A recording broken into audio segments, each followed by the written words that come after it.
Joined now by head coach of the Charlotte Checkers, Ryan Warsofsky. Coach, this is a strange time we're talking here. You should be in the home stretch of your regular season fighting for playoff positioning. Instead, you're sitting at home. Your season's suspended. How much of the season getting suspended hurts the team's momentum? Yeah, it's obviously been a challenge, and looking back and to see where we were coming and going from that transition we had at the trade deadline, and getting healthier and getting some players back. We just won 2 games against Cleveland, 2 really important games, put us in a good spot in the standings, and you could sense it was around the corner of the playoffs were coming, and guys were getting excited, and all of a sudden it comes to a screeching halt is tough, and we're dealing with the best way we can with the unknown factor. It's probably been the biggest challenge, and talking to players and not knowing where the season's going to go, if we start up, if we don't.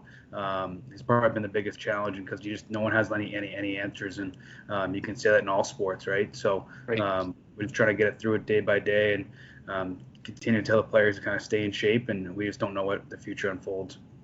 That was kind of my next question. I mean, at the last 2 times that we spoke, I came away from our conversations as you were a guy who likes to stay the course.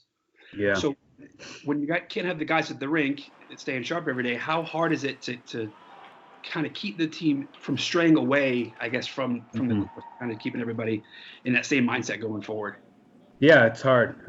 We had a meeting as a staff, similar, a Skype meeting and over the phone through text messages. Just that communication is still there.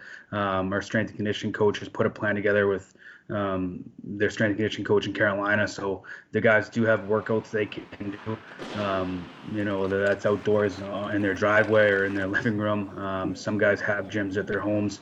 It's obviously a challenge, but like we said, is just have that level of communication throughout these last couple of days and weeks, and making sure guys are staying sharp and are in the best shape possible. It's going to be a challenge whether we come back, and hopefully we have a little mini camp or training camp, you'd say, and to get the guys back up to speed. But we just don't know what the future is going to be like, if we're going to play, if we're going to go right to playoffs.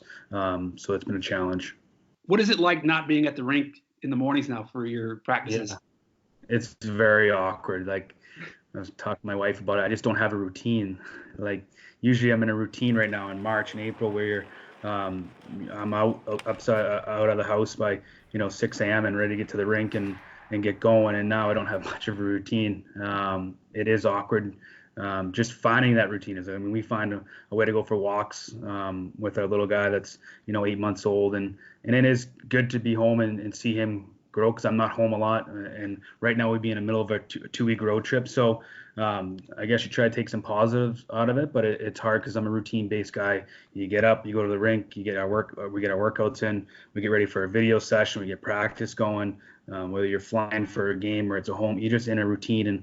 And it's funny, I talked to other coaches around the league and in other leagues that they're struggling with the same thing, and trying to find some normalcy in our lives has been tough. Now, I want to kind of take you through a timeline, because your first year on the job has been pretty interesting, at least from my point of view. You win the Calder Cup as an assistant coach. You take over your mentor's job as the head coach of the team. You get off to a little bit of a slow start, but then you really hit your stride in around December, January. Yeah. And then late February happens, which is kind of where it gets most interesting. Carolina loses 2 goalies in one game in the now famous David Ayers game. So both of your guys go up to Raleigh. And then your team kind of gets a lot of players taken away from it at the trade deadline for some NHL-ready talent. So kind of, I don't care if you're a first-year head coach or you're Scotty Bowman.